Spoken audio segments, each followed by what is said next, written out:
it was canceled. So I apologize. I'm glad we were able to make it work with your amazing tech team. Great question. We're diving right in. I remember reading historians' works. I've always really liked to read academic books. I'm one of those people that loves a good academic book. And whenever I would read a book by a historian, I was always intrigued when the historian would start saying, perhaps, or maybe. And I thought, well, wow, look at that, storytelling, because what they were doing was they were gathering all of the archival information, turning it into a story, and whenever there were gaps in the archive, they had to infer. And that was what I wanted to do. I wanted to approach those gaps as a person who had done the research in the archives, who had done as much as I could to put the puzzle pieces together, and then begin to infer. So I think that historical fiction provides a unique opportunity to make an educated guess about things that we don't necessarily have the record for yet. I always say, the job of a historical novelist is to inspire historians. And I think one of the jobs of a historian, they may not know it, is to inspire us novelists. So it's a conversation. I feel like I'm in conversation with some of the great American historians. But I'll say one more thing about the effect that art can have on us. I love how we opened with talking about the museum and the work of the museum in the community. I think art can reverberate even for people who don't necessarily read a book or who don't necessarily make it into the museum or go to see that movie that everybody's talking about, because it changes the conversations that we're having. I think part of what art does is shape our sense of who we are. And I think, even if you have somebody that lives in the smallest town in America who can't make it to, a Broadway show or to a major theater to see the Oscar-nominated films or what have you, they're still affected by these conversations, particularly in this media era. And so I'm very grateful for the work of artists across this country who continue to influence the conversation. Thank you so much. I wish we were in person, just because I would love to be able to smile at you, and I hope everyone knows. Kathy, I'm sorry, I can't hear you. Oh no, okay, well, tech folks. We'll continue to work on that. It's like muffled. Okay. I can hear you, but it's muffled. Try again. Is that better? Let me see. Pull back from the mic a little bit, because for a moment there it was better. Okay, now try. Is that better? No. Some of those gaps in the history of your research in looking into the Kingdom of the Happy Land, where did you find gaps that you wrote into in the book? Well, honestly, I thought I had written into more gaps than I had, but when my friend Suzanne Hale, who's a Hendersonville, North Carolina resident who helped me with this research, when she read an early copy of the book, she said, okay, this is very close to what we found. We were able to, and when I say we, I'm talking about my dynamic research team in Henderson County, Ronnie Pepper, who's a librarian at the Henderson County Library, Suzanne Hale, who's a retired Hendersonville resident, but who is also, along with Ronnie, a member of the Black History Research Committee there. The three of us, and I really, when I say the three of us, mainly I mean Suzanne, because she did a lot of the legwork, and she's an incredible researcher. But we were able to find out things about the Happy Land that we didn't know previously. And so a lot of the things that we found are actually there. We found out that they are from South Carolina. We found census records. We found voter registration records. We found, birth certificates, death certificates, marriage certificates. We found a lot of documentation for those early kingdom folk. They came up from Spartanburg County, South Carolina, not Mississippi, as has been previously believed for the last 60 years. And they came up fleeing Klan violence down in Spartanburg County. So a lot of what is in the historical portion of the book is close.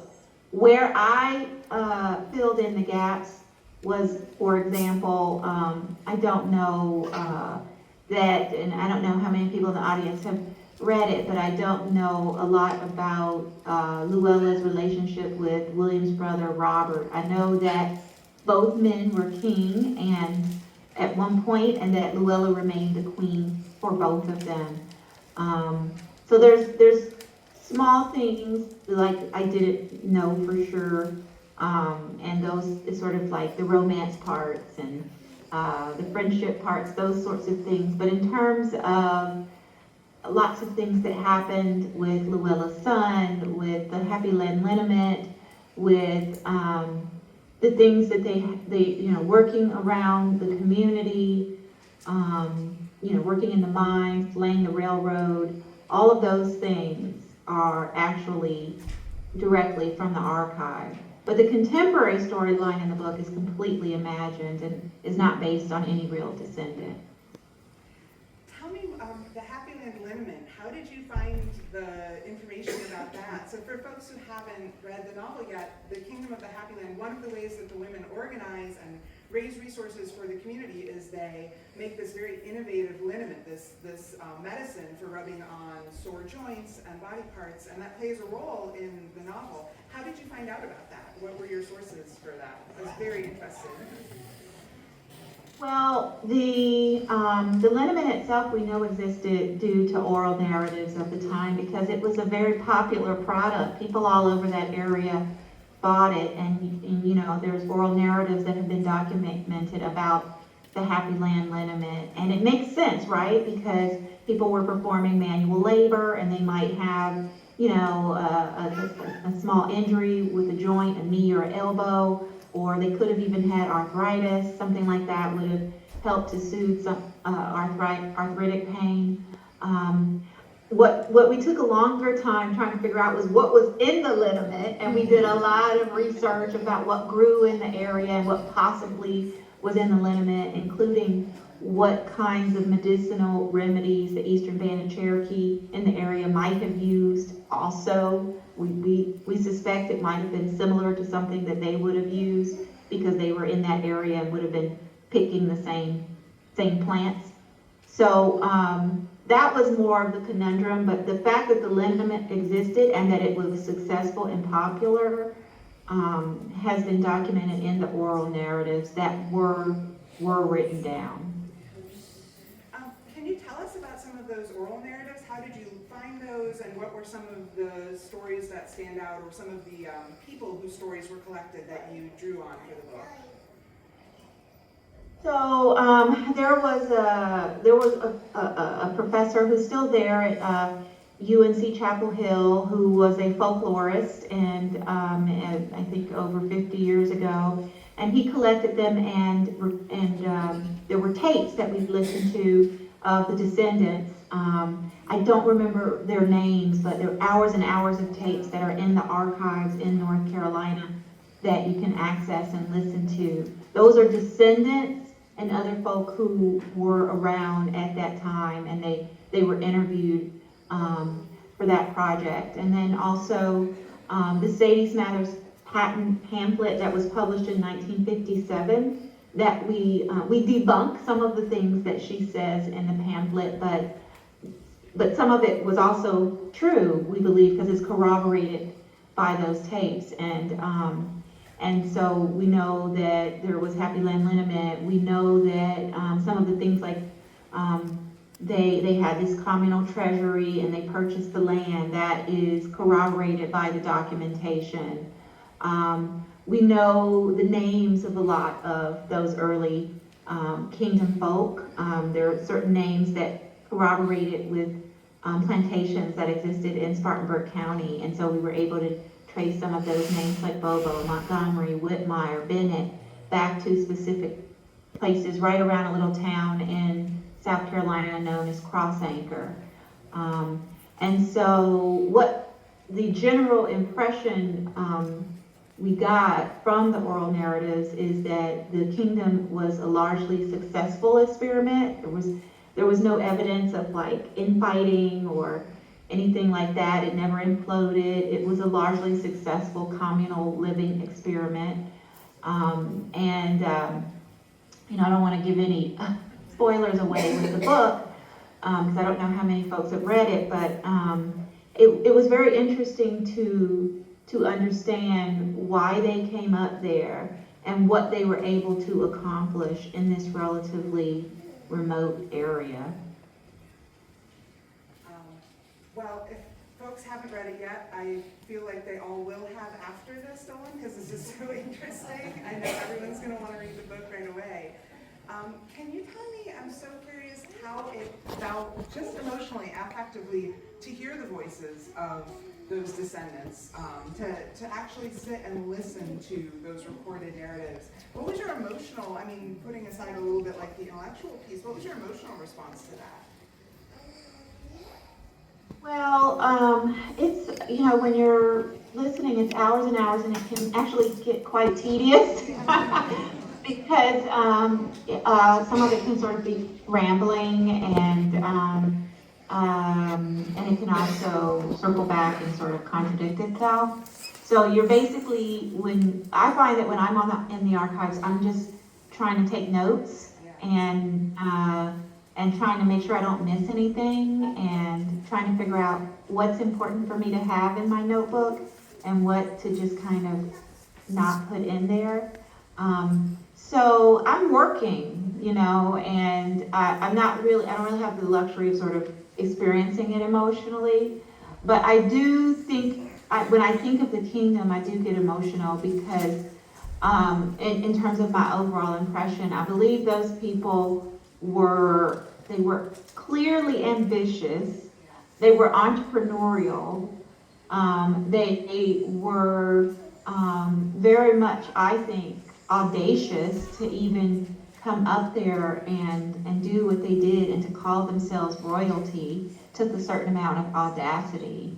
They were hardworking. One of the things that came up over and over again with the folks on the tapes was that they were known to be hardworking, honest laborers, and people knew that when they hired the kingdom folks, they were hiring good workers.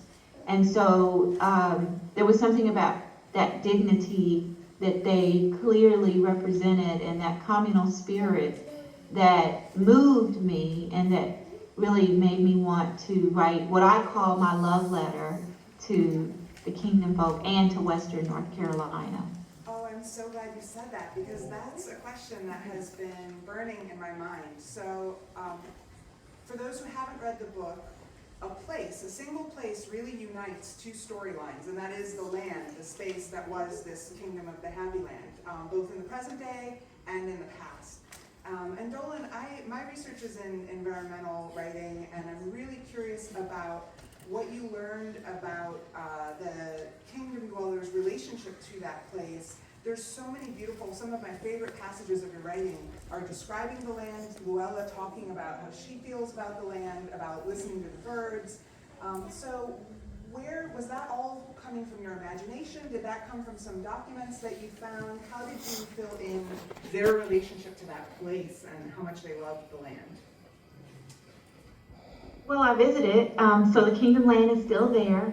It's on the market right now. If anybody has $5 million, it is for sale. And the current owner allowed me onto the property. It's still, at least the North Carolina side. The South Carolina side is now part of the Greenville watershed, but the North Carolina side is still undeveloped, beautiful, beautiful country. I mean, that was the thing that really struck me. It's just some of the prettiest land I've ever seen, honestly. And it's so green, and it's got lots of wildlife. I mean, when the owner came to my reading in Asheville, he had to leave early because there were a bunch of wild hogs on the property that he needed to go run off. So it's a beautiful property, and I thought, and this might be me, Kathy, inferring, filling in those blanks, But I thought, they must have loved this. I just had a sense of awe and wonder at how beautiful that land was. And so I believe that their relationship, because they took good care of it. There's a creek that goes through the property that it's still got, clear potable water, and this was their water source. And so one of the things I showed in the book was that they honored that water by not, polluting it and throwing stuff in it. And I believe that to be true because that water is still good water, and it runs right through there. And so I believe they they were very good shepherds of the land. And I wanted to capture, that relationship because I think that's an important relationship anyway for all of us Southerners. Our relationship to the land is really important. But I think it was particularly important for these folks. Well, I was going to say, I think you actually, that wasn't so much of a gap after all. I don't think you invented that love because I read a lot of 19th century African American writing about agriculture and land, and it's been overlooked for a long time. But there are beautiful, very spiritual documents that demonstrate a connection to that sense of stewardship, that sense of preservation, really personal engagement with it. So I don't think you imagine that love at all. I think that's right in line with what I understand from that time period too. Dolen, would you be so good as to read us a little bit from the book? Would you choose a passage to share with us? Whet our appetites? Sure, okay, so I have marked here. I'm going to read, okay, this is a great segue, perfect segue.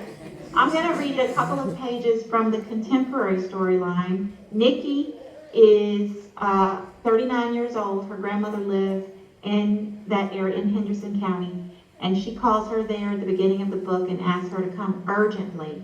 And she's going to tell Nikki that they're descendants of the kingdom folk, but Nikki doesn't know it yet in this passage. This is from early in the novel. The land stretches in all directions, but Mother Rita walks toward a line of trees that edges the field to what I believe is south. A trio of geese glides across the sky in a V formation, honking loudly. My mama can name a lot of birds by listening, and from a young age she taught me some of the common bird songs we hear in D.C. all the time. The first one I learned was the chirping of baby sparrows that wake me up every spring. Being outside with Mama was understanding that we lived in a world of chatter, whether it be the hoo of the mourning dove that like to nest in the eaves of our house, or the clear whistles of robins that hop through the yard. I'd always associated Mama's bird love with her growing up in the country, but now I am standing in the very place she learned it. Are we going to see the garden? I look off to my left where I glimpse rows of flowers surrounded by a fence made out of vertical wooden posts connected by wire netting. But Mother Rita is walking in another direction. Mother Rita is her grandmother, by the way, y'all. Not yet. First I want to show you something, she calls over her shoulder. 78 years old and she can outwalk me. But when we reach the line of trees, she uses her stick to beat back the brush, beckoning for me to follow. Finally, she stops at a small clearing and points to several mounds of carefully stacked rocks around the base of a tree. I've seen these kinds of stacked rocks in a movie once. I think they're tributes to the dead. Did Mother Rita stack these rocks, or did someone else? They look old and worn. Are these graves, Mother Rita? I asked. These are my parents, she says. I squat to look. What do you mean, tributes to your parents, or are they buried? Yes. This is where they're buried. I stand up and take a few steps back, suddenly afraid I'm standing right on top of their graves. There's no tombstone, no etching of names, nothing. Sparse shoots of grass have long ago grown over the dirt. Mother Rita, why not put a headstone here? Somebody could cut down these trees and build something right over top of them. I won't allow it. You own all this land? I look back toward her house, nearly invisible in the distance. It's a lot of land, acres and acres of it. I used to bring your mama here, but she never showed any interest. I hope you'll be different. She gives me a look of disgust. I don't know how to respond to that. And I don't like her saying negative things about Mama to me. What happened between y'all, Mother Rita? What was so bad that, psh, she makes a violent hushing noise that halts the words on my tongue. I frown. I'm starting to understand my mama's frustration with her. Conversations seem to be on Mother Rita's terms. I look around. There are mounds of rocks everywhere I turn. Mother Rita, what is this place? Baby girl, this is your family graveyard, and one day I want you to bury me in it.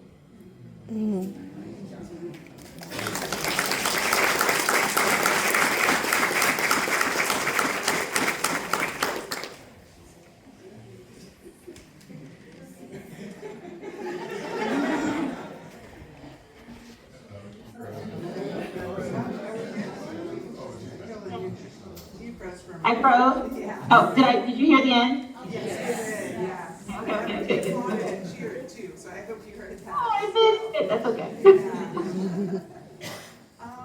Wow, that is so beautiful. I'm trying to think of frame my next question from that. In another part of the book where Nikki is in that same space and thinking about the ancestors and the graves of her ancestors, she talks about the importance of being able to name them. This is kind of an addition to the power of language, the political importance of language. Where does that come from for you? Well, we know it was important for people who had been recently enslaved, for freed people, right? A lot of free people who came out of that moment named themselves or renamed themselves, right? Sometimes they took the last name of their former enslaver. Sometimes they made up a new name. Some of them took the name Lincoln or Washington from the president. But that type of sort of self-possession was very important for freed people. And we know it was important for the kingdom. They called themselves royalty. They named themselves king and queen. They named the place the kingdom of the Happy Land. Happy Land, I think, being a reference to heaven, right? And so I wanted to just explore that a little bit in the book. I think it's something that we all continue. The power of naming specifically is something that we all continue to think about, I think, as Americans. And it worked with her being a gardener because, of course, anybody who gardens knows that there's several names for flowers. There's a scientific name, there's, the common name, or there's the name that your people called it. There's like the nickname or the regional name that, that your people might have called a flower that other people called a sunflower, right? So I really wanted to explore that in the book a little bit. And also, just from little things like a woman's decision to carry on her mother's maiden name, or a grandmother's decision that I'm not going to call you by your nickname, I'm going to call you by your given name. Like, I just wanted to use that as a connective tissue in the book to talk about the power of language and the connection to that of sort of self-possession. I thought that was beautiful that all of the female characters were able to carry the names they sort of chose. They were not pushed into taking other names. And there were a lot of subtle things in the book that I think could be considered sort of political as well. So I'm curious about how you think historical fiction can engage politics. Would you call your books political? Do you think of them that way, or is that not a framework that you use when you're writing or researching? Well, I think all books are political. Even when they don't think they are. Because we're all, as writers, engaging in a conversation. And politics is nothing but a conversation, right? And so I think all books are. I don't think I'm trying to overtly be political because the political conversation is constantly evolving. So if I were to try to address a sort of contemporary political conversation, with all the years it takes me to write the book and get it published, by the time I published it, the conversation would have moved on, you know. So then I'm like, oh, having a conversation in an empty room because everybody's in that room. So I think if you try to overtly engage political conversation and you're not like a very, very quick writer, and I'm not a quick writer, then you do risk having a conversation with yourself. So I think, but I do think it's important to recognize that all literature is a type of discourse. And once it's out there and readers are reading it, then I'm engaging readers, and hopefully, you know, I'm not necessarily being pedantic in my work as much as what I'm trying to do is like illuminate something interesting that sparks conversation. I think you did that so beautifully with the issue of land ownership, land rights. That's a 19th century political issue that's still a political issue today, if we think of politics as public life more broadly, right? How did you access all of the legal work that you did? And I know you've won an award for some of the legal aspects of a previous novel as well. How did you, I guess, sidestep into the legal part of heirs' rights and land ownership in the present day? What was your connection point to that part of the novel?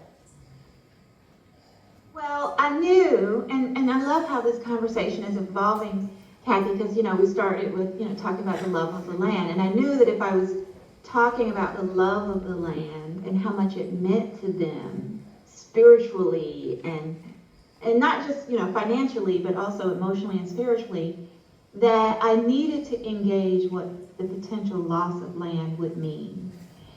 I just thought the two were connected. And then if I were going to talk about the loss of the land, then I had to engage the primary method by which many Black folks lost their land, and that was through legal loopholes like heirs property. So in order to research that, of course, it was a lot because a lot of people who read my books know a lot more than I do about the law. And so I interviewed a lot of people. I talked to lawyers in South Carolina, North Carolina. I talked to people there on the ground in North Carolina who are trying to preserve family property in the face of heirs property law. I talked to, you know, South Carolina's coastal areas, ground zero for heirs property loss. So if anybody goes down there to Hilton Head or anywhere, just know that you are on the land that was taken. A lot of it was taken. And so, you know, I thought, well, in order to do this and in order to convince my readers who are a lot smarter than I am, I have to do the research. So I talked to lawyers, I talked to, and you know, some of those acknowledgments are in the back of the book. I watched YouTube videos, I looked at cases, I read about the Reels brothers in Carteret County, North Carolina. I read about what had happened with Bruce's Beach out in California. So I really always have to over-educate myself, and then I figure out what needs to go in the book. And then I thought, you know, what would be a reasonable way that a family might hold on to their land? Because that was really difficult. Most folks lost their land completely, legally, but immorally. It was that statistic, that must have come from your research. I think somewhere 90% of Black-owned land was lost during the 20th century or something like that. Was that from your research? Yes. That it's estimated that over $300 billion of Black land was lost over the course of the 20th century, and through a variety of means, whether it was heirs property, whether it was not paying property taxes, whether it was people just taking it, people, you know, nefariously tricking you into giving over your deed, and you know, there were a lot, and some people were just run off. But that is the major contributor to the current disparity in Black impoverishment in this country. And one of the reasons why I wanted to write this book was because I wanted to show during this period how eager free people were to own land and how hard they worked to get that land and to build families and to build community. Because often in the post-Reconstruction period, we only hear about sharecropping or we hear about, mob violence. But I wanted to show a Black community that was industrious, and it wasn't the exception. I mean, there were plenty of folks out there clamoring to purchase land, and I've been encouraging some of my readers to go back into their family histories to see were your people landowners, and because maybe they were, and then they lost it, and so yeah, I've been thinking about that a lot while writing this book. I think that's an aim that you achieved really beautifully. It doesn't feel, although it's a tough lot that they get fighting to hold on to the land, it doesn't feel traumatic. I love that you wove a story that's beautiful, that feels enriching without being traumatic in some way, and I felt a lot of genuine kind of love for your characters. You don't put them through horrible things, so it's a pleasure to read that. Did you have a favorite moment in the book as you were writing? Something that stands out to you, a moment that you really loved to write in that process? I will say that my favorite character is Mother Rita. She is my sassy senior. I love to write a sassy senior. I've had sassy seniors in 3 of my last 4 books. And, they're all probably some version of my mom who, is hilarious and always has me laughing when I call her. So I think that, the contemporary storyline with Mother Rita, it was really fun. But, I have to say, I am a historical novelist, and I'm most comfortable in the past. So far, some of my readers have been saying they like the historical timeline better, which makes sense to me because that's my comfort zone. But my favorite to write was the present storyline. But that's so cool that you pushed yourself in that direction then to try to add something contemporary. I think it really enriches the story a lot. So thank you for doing that, for stepping outside your comfort zone. Well, it's so funny you say that because I used to always say I will never write a story with a cell phone in it. And this one, I had to have a cell phone, but most of the story she has it turned off. She's ignoring it. Yeah. That was your word. That was your loophole. That's awesome. Well, before we're totally out of time, I think we'll move to the audience if that's okay, and see if there's any questions. This might be a little awkward in terms of technology. I'll have to repeat the question to you, Dolen. So if you'll give us a moment to see if we have any questions from the audience, I'd like to leave a little space for other folks to ask questions too. I'm being greedy up here. All right. Do we have questions? Yes, please. I just got a copy of your book, so I didn't read it, but it had been your other books I love. My only question, I post on Goodreads all the time. Is there anything I'm going to add that obviously I got to listen to you today? Is there anything that you want to say to get people interested in the book? And I've heard great reviews already by people, that do. Could you hear that, Dolen? Is there anything you want as I can't hear. Okay, is there anything you want to sort of promote the book to get more people reading and more interested in it? Is there any sort of specific little elevator speech or takeaway or something? Am I capturing Like that? I review on Goodreads, and I usually get from the publisher, Yeah. and I know a lot of people who also review, but yeah, anything to get people reading. I've So already there's heard a always- lot of good things about the book, but anything, Yeah. I'll post today, and then anything to add in there that more people find the book. So this audience, could you hear that? The audience member posts on Goodreads and is interested in a takeaway of something that she can put out there to get more people into reading the book. Oh, what a really nice question. I always say word of mouth marketing is the best marketing. And so thank you for posting on Goodreads. I think that's that's, post everywhere, post on Amazon. I think you can do both Amazon and Goodreads. Talk it up at work, talk to your friends about it. I also think, loan some, I mean, I know I don't necessarily loan my hardcovers, but loan it to a friend, because anything like that creates chatter, and maybe they'll also recommend it or review it. So, yeah, I mean, I think this is clearly a North Carolina book.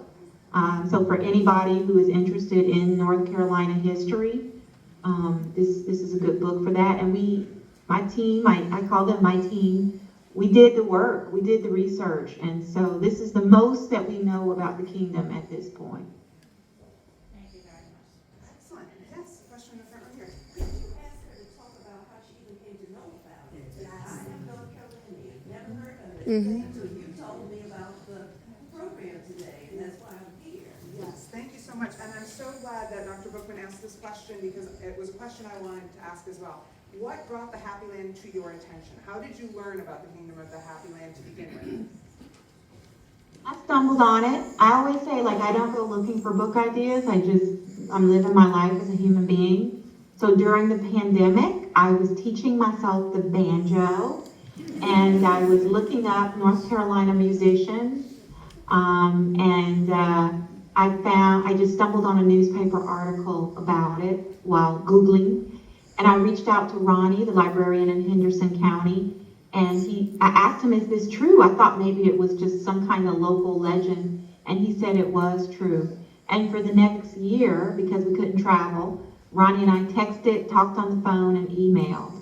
And then once it was safe, I booked a flight to Hendersonville, and that was when he introduced me to Suzanne. So, yeah, it was wonderful. It was a great find. I feel very honored to be able to tell this story. We have another question, but I'm so interested that this came to you through the banjo, because your book also, your project reminds me a little bit of what Rhiannon Giddens does with reclaiming the black banjo tradition and the history of African American music in this region. I feel like this is a literary complement to that, so it's so curious and interesting that it was the banjo that brought you to the Happy Land. I think that's really beautiful. And probably Rhiannon, I love her. I just saw her in concert a couple nights ago here in DC. And she did, I bought her t-shirt, it said, the banjo woke since the 1600s. Yes, the Carolina Chocolate Drops, Rhiannon Giddens. But there's other local musicians who have been working a long time in North Carolina before Rhiannon, and if you dig a little bit, you'll find them. There's a real black old-time music tradition in the state. And I just think North Carolina is so rich, culturally rich. Thank you. I think we had another hand in the audience. Yes, ma'am. So when people look up things about their ancestry, and hear about things like what she was talking about, like taking land and sort of all the injustice. So I want to know how she took care of her mental health while doing all the research and doing it right now. Dolen, we have a great audience question. How did you take care of your own mental health as you were researching potentially traumatic, upsetting information about land loss? And how would you recommend to others who might like to look into their family history to sort of safeguard themselves as they do that if they uncover some troublesome information? Yeah, I recognize that. There's a moment in the book where Nikki is at the library researching her family history, and she says, this is hard. Now I see why people don't do this, because you have to wade through trauma just to find your grandmother, I recognize it. It's not easy. I think we have to shift our mindset about trauma.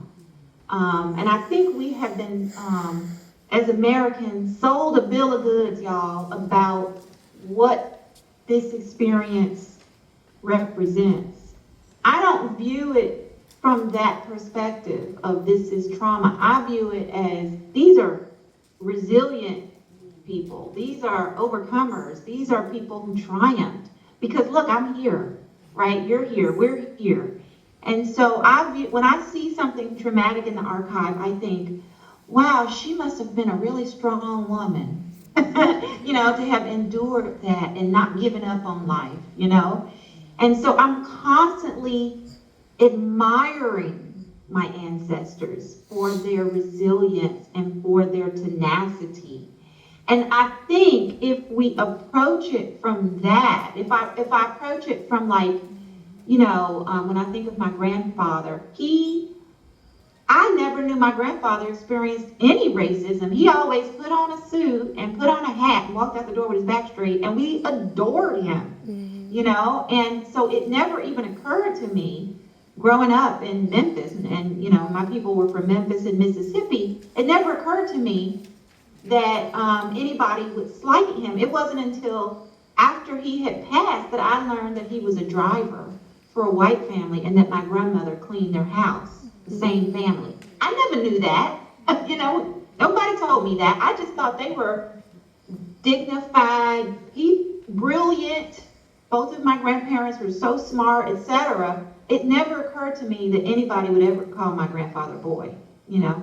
And so when I look at people in the archives, my ancestors or whoever I'm researching, I always think of my grandfather like, wow, what remarkable people to endure this and still like rise to meet the sun. Thank you. That's so illuminating. I think, am I right? We have time for one more question? Yeah? Okay. Yes. Yes, ma'am. Yeah, I hate to be that person, but if they're in like the next novel in the works. So when we have that person in the audience, she wants to know about your next novel, if you have another project in the works right now. Well, I don't really, because I'm still in that stage where I'm thinking it through and running the idea by people. So I don't want to say it and then that's not the book, you know? So I'm not quite ready. I think once my promotion for Happy Land dies down this summer, I'm going to be able to get back to my desk. But there was one other thing I wanted to remind everybody. I don't know if this was the last question. If you go to my website, there's a link. All the research that we discovered about the Happy Land is now been created. We got a grant, and a public historian from Asheville, Emily Cadmus, the fourth member of our dynamic North Carolina team, put together a web exhibit. And if you go to the link on my website, it's housed at Blue Ridge Community College, and you can see all of the primary documents about the kingdom. Everything that we discovered, we put on there, including whatever happened to the kingdom. So I always tell people, read the book first, and then go to the website. Why don't we do two more? Oh, okay. We do have time for another question or two. Yes. Okay. Yes. I have a question. Yes. What year did this commence? And again, it's remarkable given that they were escaping enslaved circumstances and these very strong women. I mean, there was a lot of wonderful things emerging out of this escape / evolution that they went and found this land and had this lifestyle. So your question was what year was the kingdom Yes, what founded? year? Because I mean, I'm just thinking about Yeah. voter rights. I'm thinking Yeah. about women's rights. I'm Yeah. thinking about Yeah. so many things. Yeah, the question is what year was the kingdom founded? Yeah. So the kingdom was founded in 1873. That was the year they walked up that mountain, which is a very important date because the KKK trials had just ended in 1872. The KKK trials of South Carolina were 1871 to 72. And we did look through some of those transcripts of the trials to get at some idea of what they were fleeing and why it was so urgent. The men in Martin Bobo's church had been voting, and they had been granted the right to vote both through the Reconstruction Acts of 1867 and then later in the 15th Amendment. And they were clearly affecting South Carolina politics because it was such a high African American population in South Carolina. And so there was a record of Martin Bobo, Luella's father, and you'll see this on the web display, publicly whipped And I think they were jealous, not only jealous of him, of his influence over the community, but also they were punishing him for encouraging the men in his church to vote, which I think he probably was, right? And then the other thing that we found was that he was making a good living. He was earning like $900 a year from his crops, which was more than a lot of the white farmers in the area. And so he was successful. And there's evidence that they fled very quickly because they sold everything cheap, like what we call, what my mama might call a fire sale. They sold a hog that was worth $3 for $1. They sold their tools for very cheap in two days or so. And then they fled. And then they walked up that mountain. I call it fleeing because it was all very, very fast. And I think after those trials ended, the violence, even before Reconstruction ended, the violence down in South Carolina picked back up. Thank you. One final question, just a couple minutes. Yes. To look at her own family tree and to discover property, including a cemetery, a family cemetery that's on somebody else's property, but that you've inspired her to push forward with that and learn more and pursue that. So thank you, and thank you for sharing that. That's really, really beautiful. Yes. Okay. Are we good? I'll just say thank you because that's my hope for the book, that it will inspire people. Do your family research. Do your family tree. Ask questions of your elders before they're gone. If they ramble, let them ramble, because sometimes the gem is in the rambling, because you never know what's going to come out of their mouth. I talk to my mom, and she'll just talk, and then she'll call me the next day and she'll say, I forgot to tell you, talking to you yesterday, reminded me of something that happened in 1967, and then there's the thing I had been waiting for. So I just want to encourage everybody to cherish your sassy seniors and hug them tight. And yeah, thank you so much for today. I appreciate it. Thank you. Everybody, let's thank Dolen.